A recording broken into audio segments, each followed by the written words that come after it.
अच्छा संस्कार मिला, इन्होंने मुझे रास्ता दिखाया। तब एक दिन ऐसा आया कि कैम्ब्रिज यूनिवर्सिटी से ऑफर आया। कैसे ऑफर आया भाई?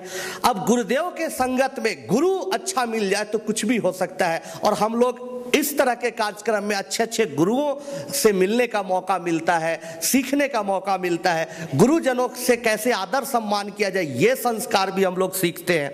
तो गुरुदेव मिले, उनके अंडर में हमने कुछ कुछ नए फार्मूले को इजाद किया। मैथमेटिक्स में 4-5 फार्मूला डेवलप किया, चारों पांचों फार्मूले, प्रॉब्लम्स, सारे चीज आपके लंदन में the mathematical gazette, spectrum, American mathematical society वगैरह में अच्छे अच्छे जगहों पर पब्लिश हुए।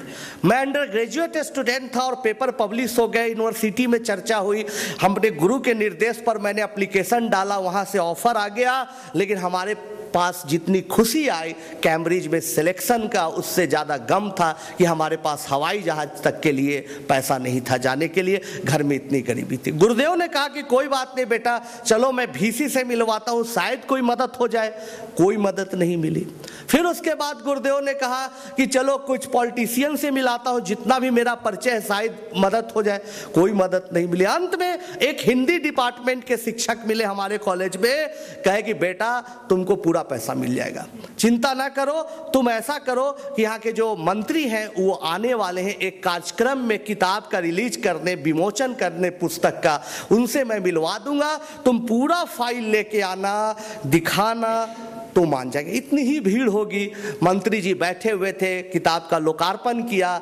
जब मैं उनके पास गया, दिखाया, बड़ा खुश हुए। कहे तुम कल आओ 11 बजे, मैं तुम्हारा काम कर दूंगा, हमारे घर आओ। 11 बजे क्या, मैं 11:15 बजे ही पहुंच गया। जैसे ही 11 बजे मैं उनके गेट पर पहुंच गया, संतरी खड़ा था। पूछा कि भाई क्या बात है? हमने बताया कि भाई मंत्री जी बुलाए थे। कहा कि अच्छा लिख के दीजिए। लिख के दिया, आनंद कुमार ब्रैकेट में रिसर्च स्कॉलर, आपने बुलाया था, विदेश जाना वगैरह था, 2 लाइन 3 लाइन लिख के दिया। मंत्री जी ने बड़े सम्मान के साथ बुलाया। वहां पर पूरा माहौल जमा हुआ था, कई नेतागण बैठे हुए थे, सफेद पोश, आपस में बात कर रहे थे कि भाई चुनाव नजदीक है, देखो फल्ला जगह पर फल्ला जाति का वोट है, फल्ला जगह पर फल्ला जाति का वोट है, कहाँ कैसे टिकट मिलना चाहिए। मैं सुन के उब गया। 15 मिनट 20 मिनट हमसे कोई बात ही नहीं कर रहा था। अंत में बड़ा साहस करके कहा, मंत्री जी आपने मुझे बुलाया था। एकदम फिल्मी अंदाज में उन्होंने बोला, बुलाया था, हर नए युवक को मैं बुलाता हूं जो अच्छा काम करता है, तुमको भी बुलाया। उनके भाई तो विषय पर मंत्री जी नहीं आ रहे भाई, अब क्या किया जाए। फिर अपना बात लेकर, अच्छा वहां पर इतना % वोट है उस जाति का, यहाँ पर उतना % जाति का है। तो हमें लगा कि तो कास्ट का इक्वेशन चल रहा है, हम लोग मैथमेटिक्स का इक्वेशन सॉल्व करते हैं भाई। फिर 5 मिनट बाद कहा, सर आप बोले थे पैसे के लिए।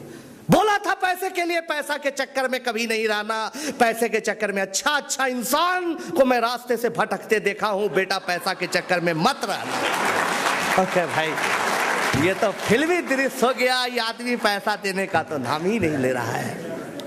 अच्छा चलो, एक फिर 10 मिनट के बाद सोचा कि अच्छा हम भी दिमागी आदमी, ऐसी बात बोलेंगे कि इनको पॉइंट पर ले आएंगे। बोले कि सर आप बोले थे पैसे के लिए कि विदेश जाना था, इसलिए बुलाए थे आप सर। जाओ विदेश, अच्छा रिसर्च करो, बिहार का, देश का नाम ऊपर करो, लेकिन फिर वापस इसी मिट्टी पर आ जाओ। इसी समझाने के लिए मैं तुम्हें बुलाया था। अरे भाई, हमारे देश के नेताओं का क्या चरित्र होता है, गाहे बगाहे इस तरह के दरमियान देखने को मिलता है। फिर उसके बाद मेरे दोस्तों, मैं निराश हो गया, हताश हो गया, मायूस हो गया। उनके गेट के बाहर एक टी स्टॉल सड़क के किनारे लगाए हुए था, चाय बेच रहा था। मैं बैठ गया। पूछा चाय वाले ने, क्या है बेटा? हम कहे भाई चाय पिलाइए। बोले ठीक है। चाय पी रहा था, उदास चेहरा देखकर पूछा, बेटा तुम उदास क्यों हो, कोई डांटा उटा है क्या भीतर? सामने से मंत्री जी के हाथ से आ रहे हो कि नहीं डांटा नहीं, ऐसी घटना के। कौन तुमको भेज दिया वहां? ये आदमी 3 महीना से उधार चाय दे रहा पी रहा है, आज तक पैसा नहीं दिया, तुमको देगा विदेश जाने के लिए पैसा? कौन चक्कर में हो? यही सच्चाई है मेरे दोस्तों हमारे देश की। खैर बहुत जगह गया, कोई कहा कि ऐसा है ना, सबसे बढ़िया होगा, हमारे पिताजी को कहा कि देखिए सबसे बड़ा होगा अपना बेटा का शादी कर दीजिए, जो दहेज मिलेगा काम बन जाएगा आपका। कोई बोला कि अच्छा ये करिए कि भाई धर्म बदल दीजिए, जो धर्म बदलवाएगा बाहर लेके जाएगा। तरह तरह का ऑफर आए, लेकिन सच्चे दिल से किसी ने मदद नहीं की। 1 अक्टूबर 1994 को कैम्ब्रिज ज्वाइन करना था, लेकिन हमारे लिए बड़ा दुर्भाग्य का दिन था 23 अगस्त 1994 को। हमारे पिताजी बातचीत कर रहे थे, जस्ट बातचीत करते खाना खाते हुए उनका सडन हार्ट अटैक हो गया, डेथ हो गया। पहले हम लोग कल्पना भी 5 मिनट पहले नहीं किए थे कि उनको कुछ बीमारी है, कुछ ऐसी घटना घट सकती, कभी सोचा भी नहीं था। बहुत हम लोगों पर संकट आ गया, पूरे घर की जिम्मेवारी हम पर आ गई और समझ लो कि सारा सपना मेरा अधूरा रह गया। अब हमारे पास 2 रास्ता था। मेरा भाई बनारस हिंदू यूनिवर्सिटी में उस समय म्यूजिक का विद्यार्थी था, पढ़ रहा था वही, और हमारे पास 2 रास्ता रह गया था। तो पिताजी के जगह पर जो अनुकंपा के आधार पर, दया दृष्टि के आधार पर नौकरी मिलती वो नौकरी करना, या फिर इंतजार करना कि क्या होगा। मेरा भाई से हमने डिस्कस किया, भाई से बड़ा प्रेम था, आज भी है, कि देखो यार ऐसा ऐसी बात है। वो बोला भैया आपको जो उचित है करिए। माँ बेचारी कम पढ़ी लिखी हुई महिला, माँ ने भी बोला ठीक है तुमको जो उचित लगे बेटा तुम करो। हमने निर्णय लिया कि ठीक है चाहे जो हो जाए।